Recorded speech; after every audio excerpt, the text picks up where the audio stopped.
एक ओंकार सतनाम करता पुरख निर्भव निर्वैर अकाल मूर्त अजूनी सैभं गुर प्रसाद। अंग 39वां।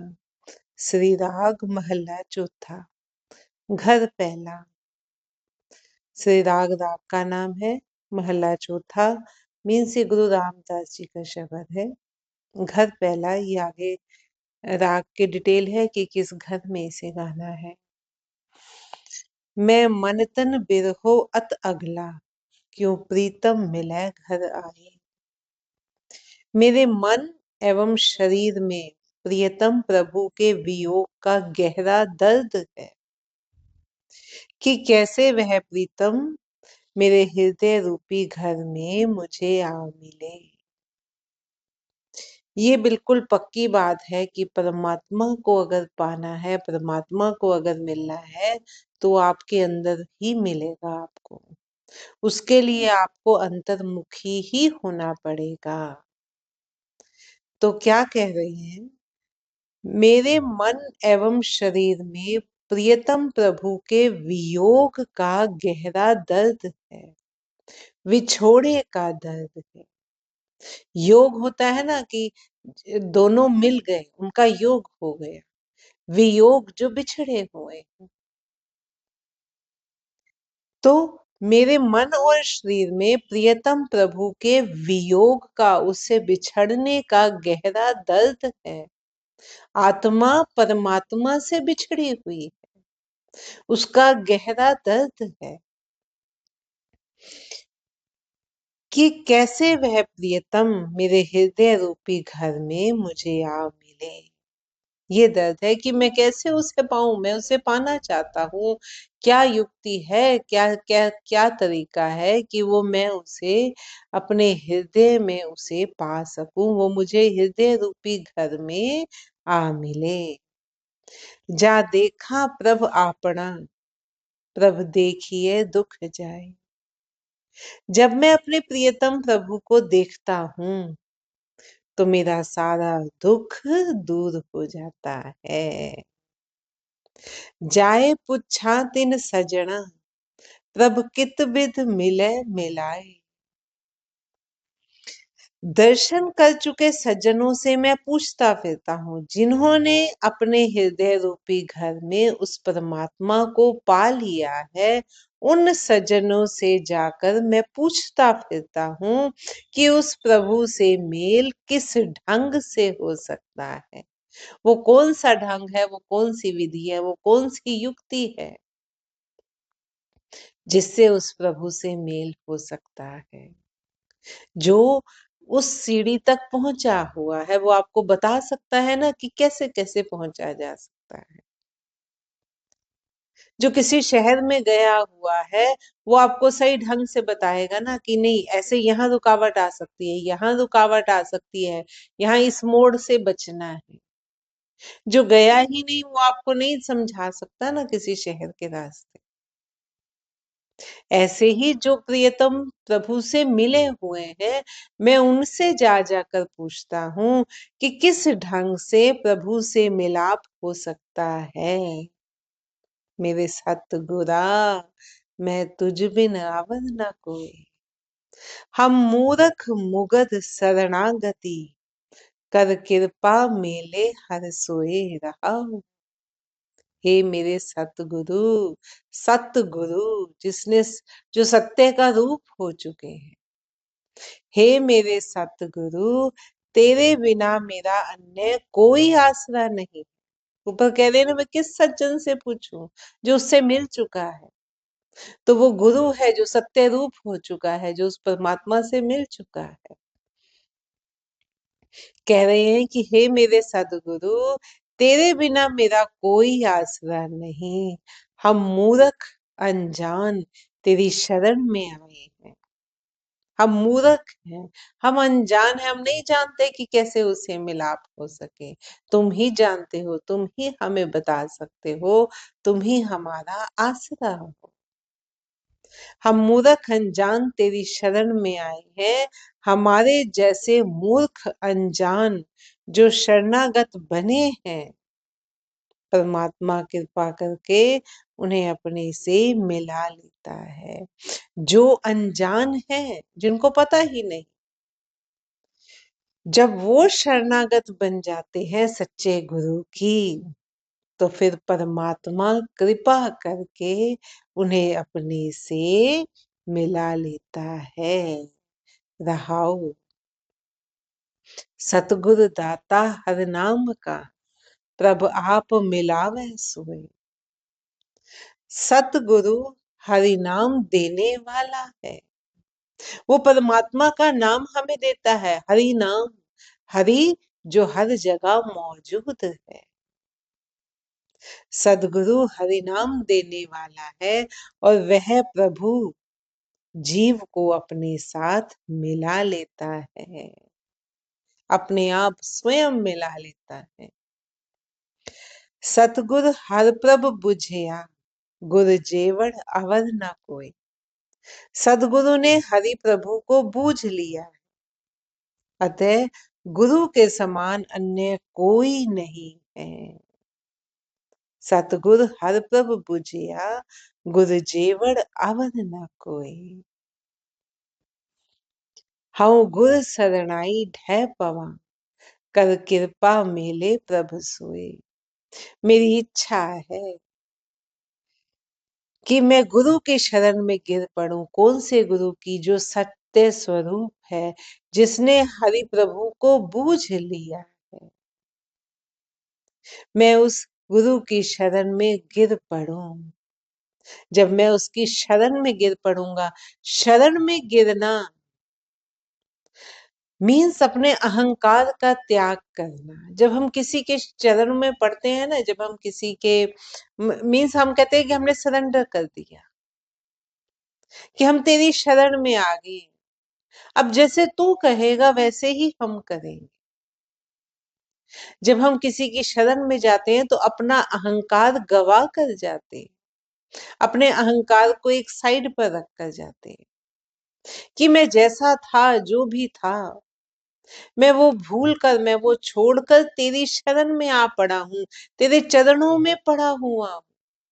चरण हमारे सबसे नीचे है ना, कि मैं वहां पड़ा हूं, मैंने अपने अहंकार को छोड़ दिया है।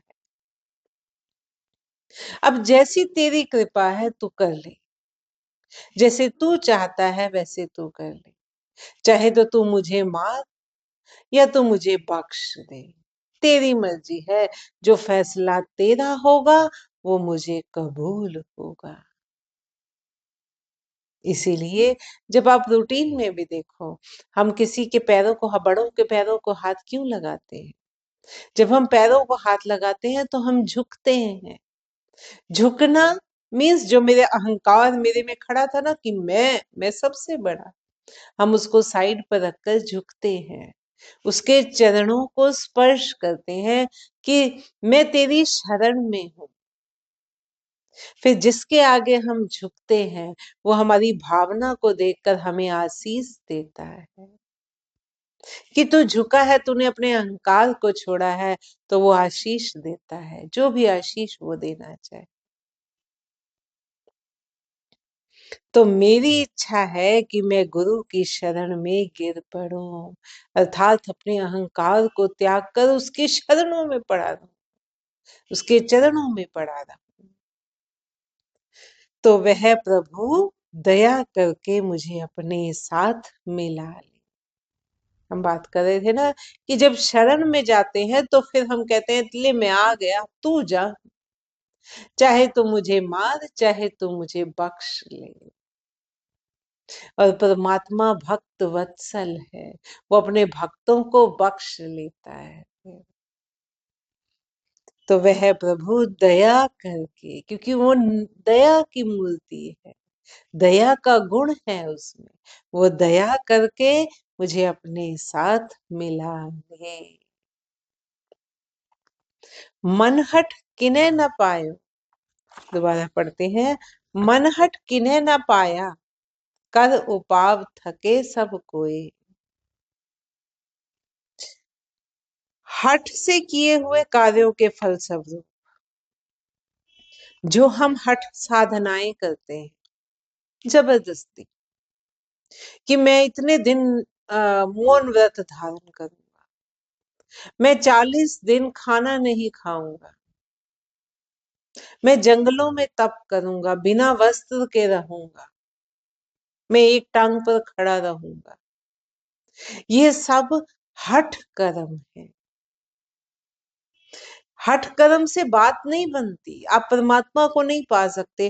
क्यों? क्योंकि मन को वश में करना। हठ कर्म में एक छोटी सी कहानी याद आ रही है कि हम हठ कर्म तो कर लेते हैं, लेकिन उसका रिजल्ट क्या होता है उसको समझने की बात है। कि एक गुरु और चेले थे। गुरु ने कहा कि हम 7 दिन, अब तुमने नमक नहीं खाना, हम में से किसी ने भी। सबने कहा कि ठीक है, जैसा गुरु ने कहा। अब वो हठ कर्म करे ना, हठ तप कर रहे हैं। 1 दिन बीते, 2 दिन बीते, 3 दिन बीते, जिसका जितना संयम था, जो रोक सका उतना उनको रोक लिया उन्होंने। कुछ एक रह गए जो छठे सातवें दिन तक भी पहुंच गए। लेकिन क्या हुआ, बाजार से गुजरे। गुरु भी परीक्षा लेते हैं ना फिर। जहां बाजार चलता फिरता बाजार, जहां चाट पड़ी है, जहां और पकवान पड़े हैं, जिसने 7 दिन से नमक नहीं खाया, उसका नमक को चीज खुशबू से ही मन में वो आते हैं ना कि टेस्ट आते हैं। तो एक एक उनमें से शिष्य आगे पीछे हो गया। देखने लगे तो वो जूठे पत्तल चाट रहा था। उस हठ कर्म का क्या फायदा कि हमने अपने मन को दबा लिया, हम उस चीज को निकाल नहीं सके, उस स्वाद को हम निकाल नहीं सके। लेकिन क्या किया हमने? हमने उसको दबा के रख लिया। जैसे ही मौका मिला वो उभर कर सामने आ गया, और भी नीचतम है सामने आया। एक नमक खाना, एक चाट खाना और एक जूठे पत्तल चाटना, और छुप के कि कोई मुझे देख तो नहीं रहा। कर्म तो हो रहा है ना गलत। तो ये वो है कि हठ से हम परमात्मा को नहीं पा सकते। दूसरी ओर जिसको डायबिटीज है, हम कहते हैं ना कि लोग फिर मीठा छोड़ देते हैं। कई लोग मीठा बिल्कुल भी नहीं खाते, फिर बिल्कुल भी नहीं खाते। उनके आगे आप 10 पकवान रख दो तो वो चोरी से भी नहीं खाएंगे, छुप कर भी नहीं खाएंगे कि मुझे कोई देख ना ले, और सबके सामने भी नहीं खाएंगे। क्यों? क्योंकि बात समझ आ गई है कि ये मेरे लिए गलत है। फिर मिठाई को देख के उसके मन में पानी नहीं आ रहा, उसने वो उस रस के प्रति उदासीन हो गया है, वो मर गया है उस रस के प्रति, उस स्वाद के प्रति। अब उसने दबा के नहीं रखा। दोनों में फर्क है ना। एक तो दबा के रखना, तो जहां मौका मिला वो चीज सामने आ गई। दूसरी ओर कि मन को समझा लिया, बार बार मनन किया कि नहीं, मीठा मेरे लिए खराब है, मीठा मेरे लिए खराब है, मेरे लिए जहर है। जहर को आप मिठाई में लपेट के रख दे कोई, तो भी ना आप नहीं खाओगे ना। तो उसको पता है ये मेरे लिए गलत है, मन को मार लिया। मार लिया, दबाया नहीं, मार लिया। अब चाहे जो चीज मरी हुई है उसके आसपास कुछ भी होता रहे, हमें उसे कुछ फर्क नहीं पड़ता। तो ऐसे उसके आगे आप 10 मिठाइयां रख दो, उसके मुंह में पानी नहीं आएगा। वो छुप के खाएगा नहीं कि अब सारे उठ गए, अब एक पीस मुंह में डाल लो। वो ऐसा नहीं करे। वो आ जाती है फिर सहज अवस्था। उसको अब फर्क नहीं पड़ता, वो सहजता में आ गया है। तो गुरु महाराज भी यही कह रहे हैं कि हठ से किए हुए कर्मों के फलस्वरूप, अर्थात हठ साधनाओं के फलस्वरूप कभी किसी ने परमात्मा को प्राप्त नहीं किया है, और सभी इस तरह के उपाय करके थक चुके हैं। हठ कर्म तो हम कर लेंगे, मौन हम धारण कर लेंगे, लेकिन जो अंदर ही अंदर कॉन्टिन्यूअस बातचीत चल रही है, उसका क्या? उसको हम कैसे रोकेंगे? मौन करना है तो अंदर से मौन करना है। कि आपका मुंह बंद है तो अंदर भी विचार नहीं चल रहे, आप अपने आप से बात नहीं कर रहे, तो वो मौन है। तो अब आप खाली हो गए, तो आप परमात्मा में अपने आप लीन हो जाओगे। तो हठ कर्म से नहीं परमात्मा को पाया जाता, उसे सहजता से पाया जाता है। एक एक विकार के प्रति बार बार मनन करके, विचार कर कि ये मेरे लिए गलत है, ये झूठ नहीं बोलना, झूठ नहीं बोलना, झूठ नहीं बोलना, बार बार उसको विचारा जाएगा। जब झूठ बोलने लगोगे, अंदर से आवाज आएगी झूठ नहीं बोलना, फिर वो आपके आचरण में आ जाएगा। धीरे धीरे वो आपकी आदत बन जाएगी कि आपको अब सत्य बोलना है, झूठ नहीं बोलना। तो वो सहजता से धीमी अवस्था में काम होता है, धीरे धीरे, एकदम से नहीं हो जाता। तो हठ से किसी ने भी प्रभु को प्राप्त नहीं किया है, सभी इस तरह के उपाय करके थक चुके हैं। सहस से आणप कर रहे, मन कोरे रंग न होए। हजारों चतुराइयां भी की जा रही हैं।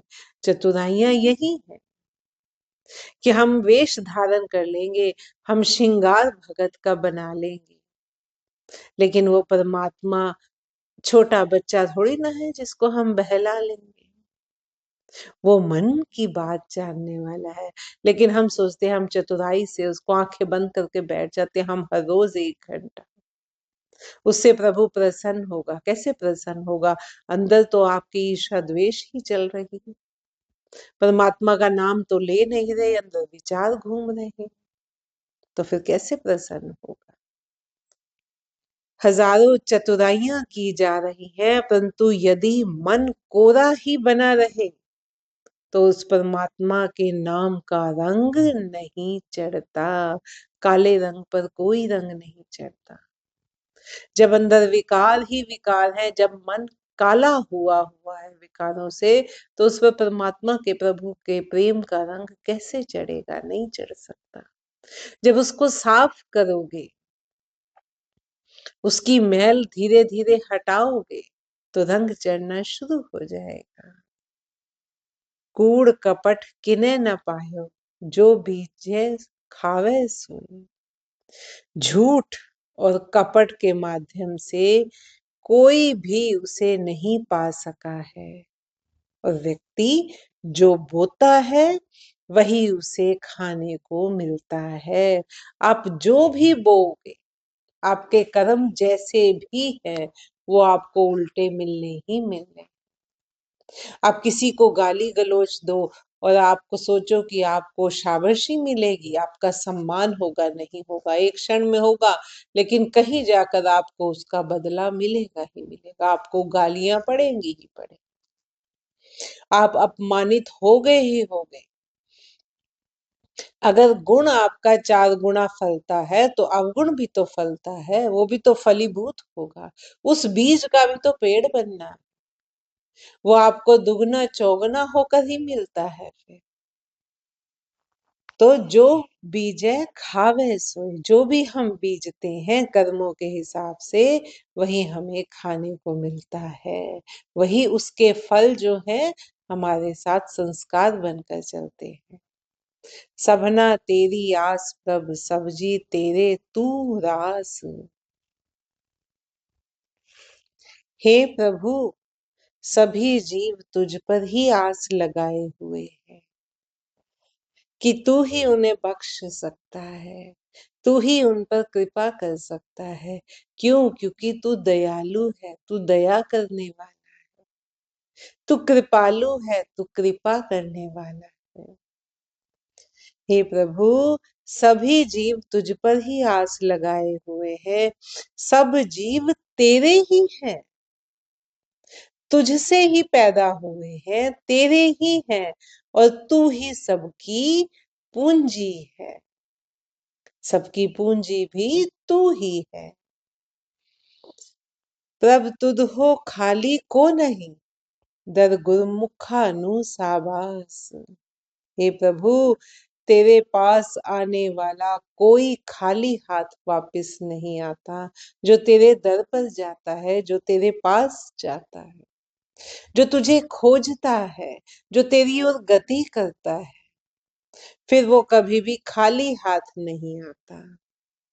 गुरमुख बने हुए जीवों को तेरे दरबार से सम्मान मिलता है।